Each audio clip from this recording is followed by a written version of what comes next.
Hey everyone, welcome back to another short version of Latent Space. As usual, I'm Alessio, partner and CTO at Decibel, and I'm joined by Twix, founder of Small AI. Hey, today we are joined by Rohit Argawal from Portkey. Welcome. Very good to be here. Thanks, Swix. Yeah, so I think we crossed paths a few times over the last couple of years, I think. And I have been kind of lukewarm on gateways originally, and I think I warmed to it more over the past year or so as I was building AI news, and also I just talked to a lot of other people. Alessio has thrown 2 Decibel AI summits now, I think, and it also always comes up in the enterprise with I think Salesforce, Walmart, all these kinds of names that I always personally cite as inspirations. So then I talked to AI engineers, and they are like, "Why do I need a gateway?" And I'm just calling the APIs directly, and I think I needed a blog post or a podcast to point people to. So I started kind of in my head titling this "Why We Need AI Gateways." So first of all, I mean, Rohit, what is an AI gateway? What are jobs to be done? Yeah. So I think AI gateways are essentially the operational platforms that enable teams to connect to LLMs more efficiently. They help you improve cost, performance, and accuracy by not having you to build individual connections to all of these different AI services. So this is something, I almost think of it as, I think it's a little more than a proxy, where it's basically routing all of your traffic to the right LLMs and then providing value on top of it in terms of monitoring, guardrails, prompt management, governance. And just because you said the magic word routing is not always necessary though, right? People can still use Portkey just having one model they want to use, or like specifying. You don't have to make the decision for them. Yeah, exactly. So there's no, and in fact, I would say in production, 90% of the use cases do not use automatic routing. What they want is deterministic flows. As long as the gateway manages authentication, authorization for them, it's perfectly fine. The request hitting a specific model that the request was aimed for. Yep. And just one question that came out yesterday, we had a AI Center of Excellence group with the Fortune 500 folks. And I think there's increased interest in maybe some routing capabilities because of reasoning models. So I think before maybe there wasn't as much value of like routing between 4.0 or like 4.0 mini. We kind of knew what to use, but now the latency of the reasoning model is much higher. So people are trying to figure out, how do I route specific questions to a reasoning model versus like when I can handle it with a simpler one. So I'm curious if you've seen anything in your customer base.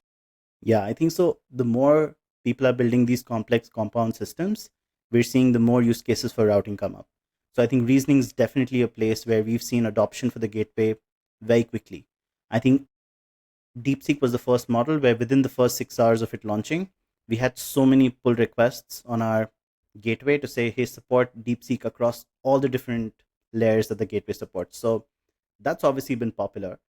I would also say with the rise of agentic systems where people are building multi-step agents, that's also where routing is becoming really popular, because you might want to have different tasks point to different LLMs, and then you don't want to build authorization and all of these layers on your own. So you end up saying, okay, my agent is just going to connect to an LLM router, and the router figures out everything else. So it's basically simplifying the interface between an application or an agent to the various different LLMs I might want to use. Yeah, like we actually see this a lot. I think even at a very basic example, just kind of normalizing the APIs between providers. That's a very simple job. Everyone originally they started out in their code base. They're like, oh, I started with OpenAI, I'm going to add Anthropic, and then I'll add like a abstracts class that like has the interface, right? And then they add Grok, they add Gemini, all these other things, they add DeepSeek, and then it starts to be a whole thing inside of the code base. And then of course they forgot to add logging and all these other controls, and they forgot to add keys and all that stuff. So like my criticism of like the frameworks, like like not to pick on them, like LangChain, Pydantic, which we also just talked to, is like all this doesn't belong in your app code. Like it should just belong in a gateway that's like specialized to do this task. You just mentioned also that you're open source. So Yes. I'm kind of curious. Like, do you like? So my very strong opinion is people should never write that code, never even import that code. They should just delegate it to a proxy layer. With the one downside, of course, that proxies can go down. And if your proxy goes down, then your app goes down. Yeah. Yes, I agree. I think so. A couple of great points there, Swix. I think I agree with almost all of them, and I think the reason people just start with SDKs in the first place, like LangChain, and again, not picking on them, I think it's great to get started with, is just the ease of use. Saying, okay, I want to use OpenAI, great. I want to use Anthropic, great. And more often than not, you would see code bases, even in the open source world, where you have this JSON that keeps getting bigger and bigger and bigger, saying, OpenAI, this is my key. Anthropic, this is my key. And these are the models I'm using. And that just keeps growing to a point where it's unmanageable. And then you have to start thinking about alternatives. Not just that, right? Even simple stuff. Retries. When a model fails, how do I route it to another model? So all of these things are, I would say, the simple, boring stuff that everybody does not need to do in every AI application they're building. So it's just better off delegated to an AI gateway, and the gateway is doing all of this, stuff for me while I focus on building my AI application. Now, I think the question of reliability comes up very often, not just reliability, even latency, right? The gateway introduces latency into the entire process. So how do you build a gateway that's reliable and that's extremely fast? So I think in our open source gateway, something that we claim is that we're the fastest, most reliable gateway. And the way we've been able to do that is just by reducing the size of the gateway itself. So the gateway, when it runs, has a memory footprint of like 21 MB. And the way we've been able to do it is just using a very interesting architecture where we're using transformers in JSON to do everything out of the box. So that way, the memory footprint is extremely low. You can achieve extremely high throughputs on very low compute capacities, which also decreases latency. So you can run multiple HA clusters without really increasing costs too much. So that's something I think that's unique to our open source gateway, which we also use in our production. Yeah. One thing I got to double click on, you said you transformers in JSON. What did you So basically, yeah. So the way most gateways are written is that you will just write classes upon classes to have support for every single SDK, AI provider, vector database out there. Instead of that, what we've said, every configuration is just a JSON file, and we've written a fast JSON transformer that can help transform an incoming request to an outgoing request as simply as possible. Because of that approach, we have our code base is smaller, the memory footprint is much smaller, and thus extremely low latencies as well. Okay. I think like when you say transformers, I think we're talking about the sort of LLM type transformers. Yeah. Yeah. No. Okay. Yeah. So like a mapping thing. Yeah. I mean, like, so like what else are the sort of the next job to be done? Like, I think we talked about, I guess there's like the security element as well, right? Like it's also security ops. I don't know what other buckets. Can we sort of at a high level, what's the list of jobs to be done? Yeah. So I think the first one's routing, as we've discussed. The second thing that I see getting adopted the most is usually observability. Saying, can I monitor for price, performance, accuracy? Because I have these monitoring plugs set up on the gateway itself. So I have one place where all of my metrics are being emitted, and I can then capture and view them on a dashboard saying, is my application improving, progressing, how's it performing? So observability becomes the second big thing. And I think with enterprises especially, we've seen the concept of rate limits and budget limits become very, very useful.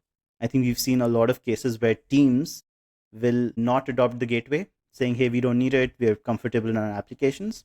And then there'll be a point where some rogue code suddenly finishes their budget for the month, and they're like, oh, we need to move to a gateway so that we have better observability, we can put better limits in place so that these things don't happen in the future.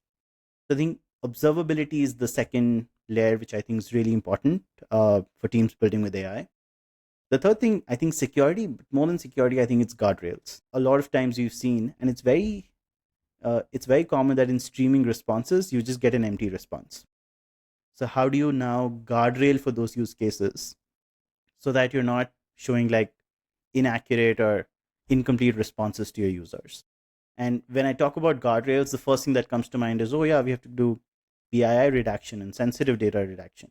But somehow we've seen that the more common use cases for guardrails end up being, is it the right length? Is it using specific words that I don't want to use? Is it mentioning a topic that I'm not talking about? So those are things that I think are really useful on the guardrail side of things. And again, you can decrease latency massively by building this on the gateway rather than building this within your application. So I would say those are the three things we see the most on top of the gateway itself. Any smaller up and coming ones? I think Alessio and I want to dive into the main ones, but I just want to do a full map, like smaller than the main. I think the smaller ones is, can we manage prompts directly on the gateway itself? So prompt templates on the gateway. So that's interesting. We're now seeing applications for governance on the gateway. So can I just do audit logs, etc., directly on the gateway and then send out those reports to my CISOs? Cost attribution and chargebacks is becoming a use case quite a bit. So you've seen teams connect Portkey's data into their metric system, into their cost metric system, and they're doing chargebacks to the different teams. So those are chargebacks, use meaning cases. sort of like internal costing. Internal costing, yes. I see. Okay, cool. Yeah. Not much to say there. Yeah, Alessio, I don't know if you have you want to start on observability or the guardrail side. I can take the other one. Yeah, I would love to start on the Guardrails side. We had Guardrails AI on the podcast way back in the days, almost 2 years ago. I think this started as something that people were maybe naively doing with structure outputs in a way, where it's like, hey, we're putting guardrails by forcing the structure output to only say certain things. And then the models are obviously taking their own stance, and we should own the guardrails and we'll say what you can and what you cannot do. So I'm curious both what you've seen people do in guardrails that the models let you do that shouldn't. And maybe on the flip side, what are like some use cases that people are not able to do because of the model guardrails, where maybe open source as like an advantage? Yeah. I think, so I'll tell you there's a dissonance between what is a demo wow in guardrails versus what actually gets used.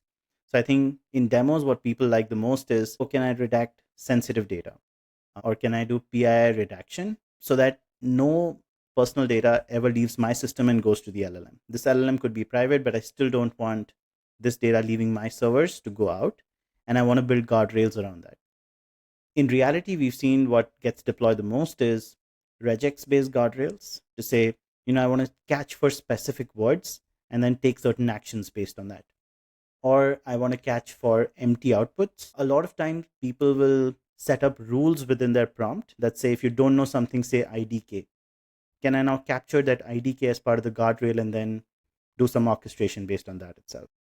So those are, I think, the use cases which are a lot more practical today, which are getting implemented in guardrails a lot faster. But I think, interestingly, moderation, PII redaction, sensitive data, blocking harmful requests, all of this is getting rolled up into the models directly itself.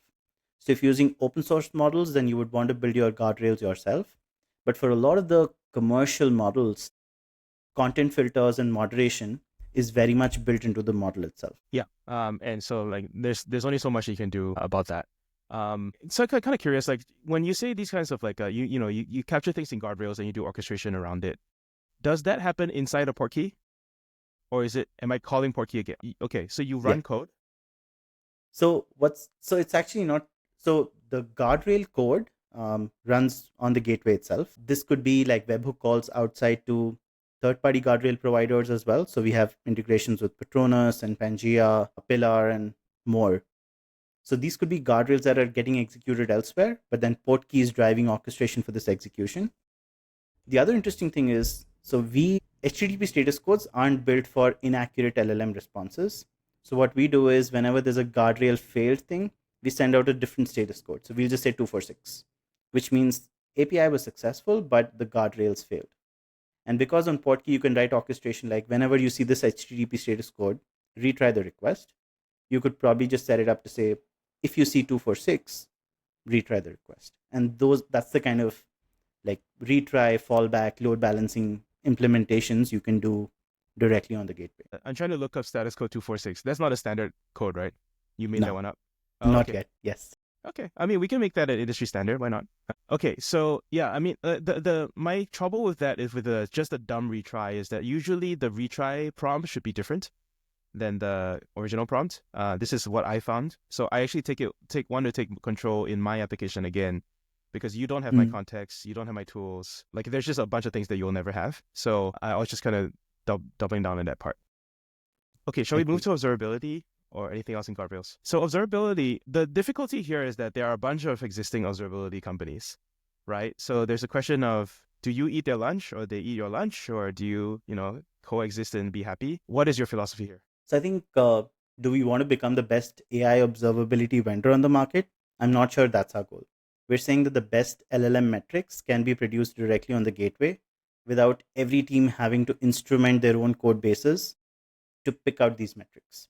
So if Gateway is already able to produce these metrics, clean it up, and share it to an observability vendor, I think that's the best approach that we want to take. So our goal is, can we surface the best metrics for your agent, for your application easily?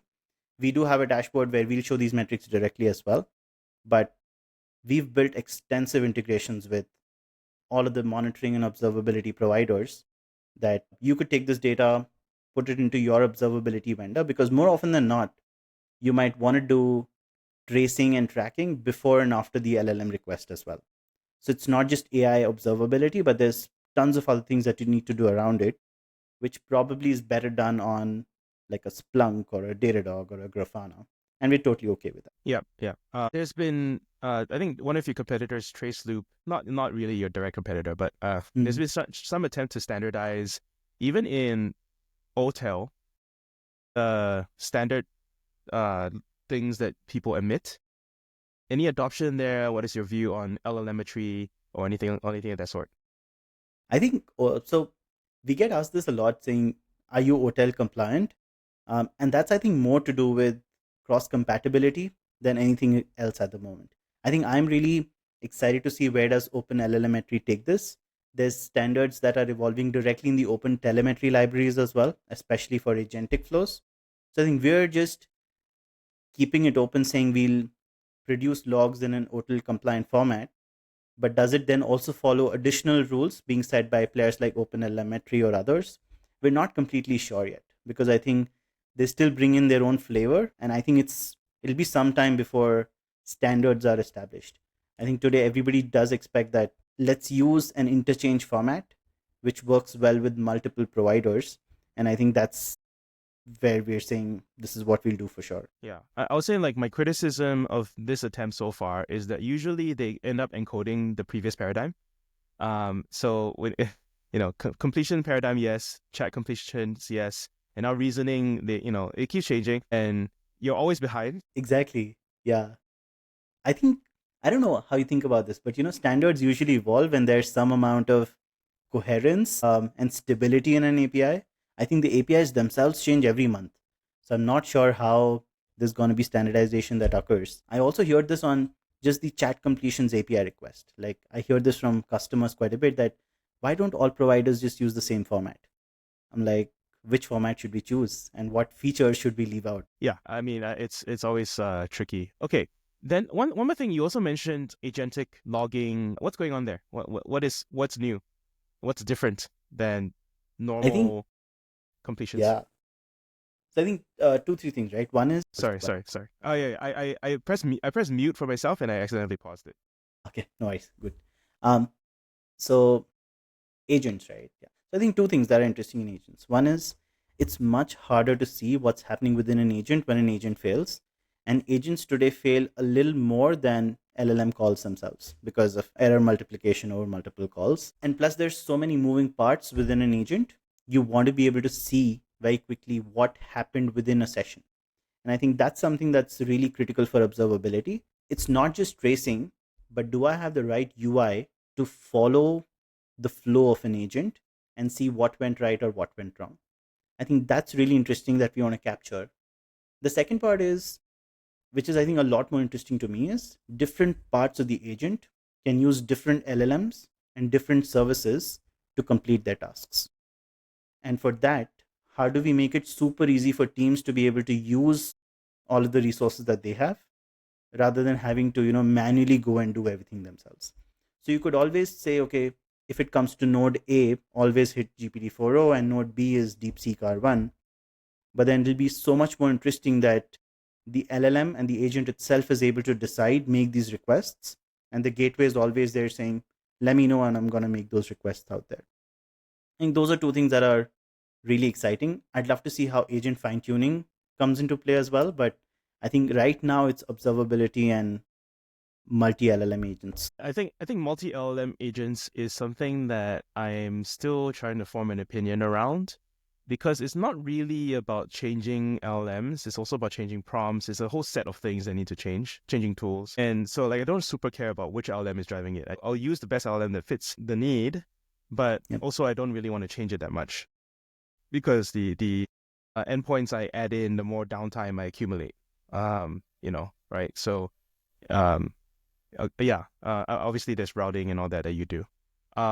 Okay. Anything else in regards to just the general observability trends that people want? I don't super know, what else, but like I'm just kind of throwing it open in terms of like what are people evolving towards, or what are people discussing that is up and coming? I think the other thing that's interesting is how do we connect guardrails information to create like a real-time feedback log of how your application is performing. So while you have evals on the development side, what do evals for production look like? Which is more like monitoring in the traditional engineering world. What are you monitoring in an LLM application or an LLM agent is basically I have a set of guardrails or checks that I have defined. And then I'm going to run these checks on every request so that I find out if my application is doing well or doing worse. And that's almost like evaluations in real time over large sets of data.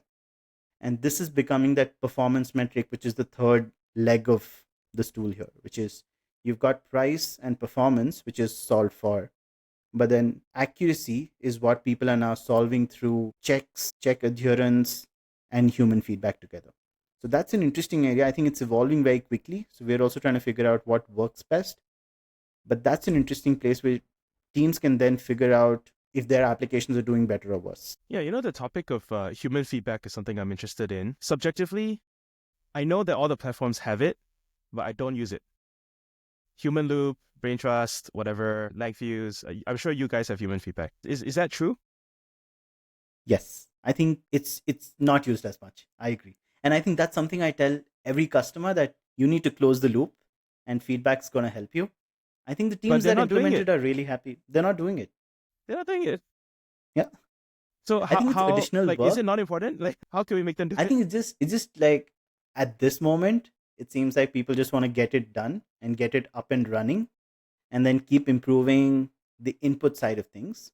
I think the output side of things will come once we've reached stable state where there are production applications that are stable, and then they want to start optimizing, is when they'll start looking at human feedback as well. Because I'm also assuming people haven't figured out the right paradigms to collect human feedback. Like the thumbs up, thumbs down is really boring. Like when was the last time you did it on ChatGPT or Claude? We just don't do it. And because those feedback collection metrics are so poor, you tend to not collect them at all. So I think the teams that have been successful is when they're mapping these feedback metrics to a business metric that they track. So for example, there's a customer that uses AI to generate videos automatically, and they track the download rate of the video. So every time a video is downloaded, they send a positive feedback into Portkey. So that's when they're able to complete the loop, which works really well for them. But if it's just a thumbs up, thumbs down, even I've begun to feel that that's probably not very interesting to track. Yeah, it's not. Yeah, not super useful. When they send the positive feedback, whatever that means, is on a trace ID, right? Like you generate a trace ID, and it says, Yes, have you guys correct. published a best practice around what is a trace, what is a session? I think, this is something I struggled with in building my own applications. Hmm. Obviously, there's a lot of philosophies. This is like old school observability stuff here, but Yeah, I would love some guidance. yeah. I think I think this is something we should do. Maybe just look at all of the different use cases and then publish a guide on what's a trace, what's a session, etc. I think we try to keep it as close to the open telemetry standard as possible. Saying a trace ID actually is not a hierarchy. It's more just a thread that's putting multiple log calls together. So every individual request, so this could be an LLM completion call, a tool call, an agent run, um, any part of the process is a log, which can have multiple events in it, etc. And then multiple logs have linked to spans, and similarly you can have a hierarchy of spans. But then all of these have a trace ID, which is more an attribute that's linked to it, which allows you to trace how the request completely went through from start to end. And a trace can have multiple sessions within it as well. So a trace is a lot more loose, where you can apply it however you want, just to trace the flow of a request. A session is more, I think, within a trace. How does a session perform? I think now that I talk about it in chatbots, I'm not really sure what a session could mean to multiple people. So yeah, maybe something for us to think about a little bit more as well. Yes. I think guidance, thought leadership. I mean, this is the kind of stuff we want to publish on Latent Space, right? So when you have it, let me know. Sure. Yeah, I mean, it also differs by use case, right? Chatbot with single person, chatbot multiple people, but then also like passive agents are coming up, like working in the Mm, backgrounds. If they're like reading my emails for me and notifying me. LangChain is building this like ambient agent thing. Then obviously they're a yeah. tooling Langsmith for that stuff. And then there's also the sort of the long form, sort of passive commentary type things. So like, I recorded an episode with B, which is one of the AI wearables, Okay. that is just recording everything I say and just giving me reviews and feedback. So what is a trace? Trace is me living my life. Uh, so Yeah. so every day is a session. I don't know. Every conversation is a session. Every hour. I don't know. It's very, very vague, and I'm just making up as I go along. Like me, hands on Yeah. keyboard coding this thing. I'm so tired. I don't care what. I'm just gonna put in some random trace, and of course they're not named well, so that when I go and look at my logs later, I don't know what the hell I'm looking for. It's really messy. I agree. Yeah. I think there isn't, and I would imagine like with more ambient agents coming in, there might not be a clear start and a clear end. So it'll be interesting to see how we start solving this problem. Maybe the whole concept of, there's a typical start and a typical end goes away, and we rely a lot more on search and indexing rather than having to, browse. I see. I see. Yeah, true. Okay, cool. So we'll see you in New York. Any thing you're looking forward to? Anything you're gonna announce soon that you can sort of tease? So I think we've been doing a lot of stuff with MCP of late. I think that is something that I am super, super excited about. I think the future of agents, the way they connect to different services, is going to be MCP. And second, I think there's been a lot of positive developer energy around this. Like today, you can look up any service, just say MCP server, and somebody in the world has already open sourced a really nice MCP server. And I think that's something that's really interesting. And we're trying to see how we can connect that to the gateway and make it easier for people to connect to MCP servers. Because I think the networking part of MCPs isn't super straightforward at the moment. So we want to do that with the open source gateway. So that's going to be something big that we'll probably announce around that time. Well, we have the creators of MCP there. You can talk to them, and I'm sure there'll be a lot of useful discussion. Yeah, just quickly, like, so I think I am surprised by the adoption of MCP. When Anthropic announced it, I just viewed it as a way to extend the Anthropic desktop app into your local file system. Okay. And then more broadly, there's open API spec, right? So MCP is just like a slightly different open API spec. Like, why is it so revolutionary? I think the only reason is that LLMs expect a specific JSON that they need to take in the tools parameter, and they output it in a specific format as well. So yes, you can always write tools yourself and then connect APIs to LLM requests. Just MCP makes it so much simpler. So whenever I need to use Slack, I can just say register Slack's tools in my LLM agent. And then whenever a tool needs to be called, I'll call the Slack server to say, call this tool. So it makes the whole process a lot more simpler instead of me having to figure out all of the SDKs and the networking pieces myself. And that's what makes it really interesting. The other part, which I think nobody's exploited till now, is the two-way communication.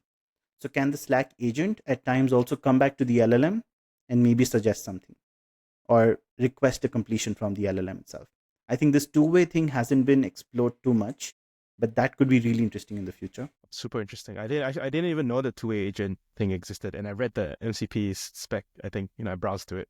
What's the mechanism? Is like a WebSocket or like what? It's currently using an RPC, Okay. RPC style.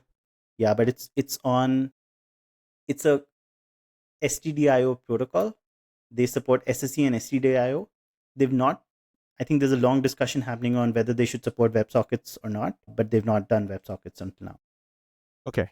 I mean, SSE is good enough. Okay. I mean, that sounds like the basis of some kind of multi-agents communication thing, Yeah. which is super interesting. Okay. Well, looking forward to what you said there. Anything else just broadly, the floor is open. No, I think So I have to come back to the AI gateway, right? I think so we actually started off as an observability player, but then we've seen the AI gateway piece take off quite a bit. And I think the more teams start to go into production, the more they want platforms like this. And I feel this is similar to what happened with the cloud era back in 2012. You will not have cloud adoption till the time DevOps did not take off, and companies like Datadog, Cloudflare, etc., didn't help you build applications, for faster, cheaper, more efficient. I think the same is going to happen in AI as well. As more and more teams go to production, you need tools like, not just the AI gateway, but multiple other operational efficiency tools that will help you stay reliable, efficient in production. I think that's something that I'm looking forward to in 25, 26, because we're seeing a lot more teams finishing their POC cycles and moving into production with AI. Yeah, awesome. Well, that's it. Thanks so much. This is meant to be a quick episode, and thanks for jumping on. We wanted to publish a blog post, but I often like to do these conversations as chain of thought for the blog post, so that when we come out, we'll just have something to reference. No, this was interesting. I think I did not even think I would touch upon all of these topics if I was writing it myself. So I think this probably would be very helpful Chain of thought. when you write the blog Multi-agent post. chain of thought. All right. Thanks, Rohit. Cool. Thanks, Vix. Bye-bye.